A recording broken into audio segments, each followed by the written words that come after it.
Hey everyone, in today's video I'm going to show you how to download and install WhatsApp on your laptop or PC.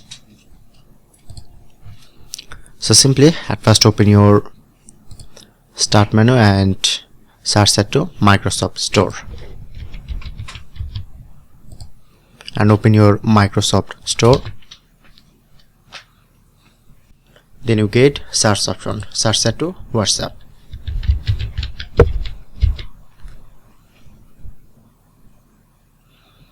So as you can see, showing it to WhatsApp and WhatsApp beta. It's totally free.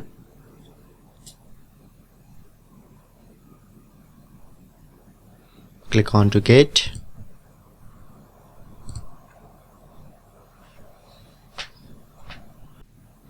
Now it's installing, and when it's complete 100%, then successfully download and install your WhatsApp.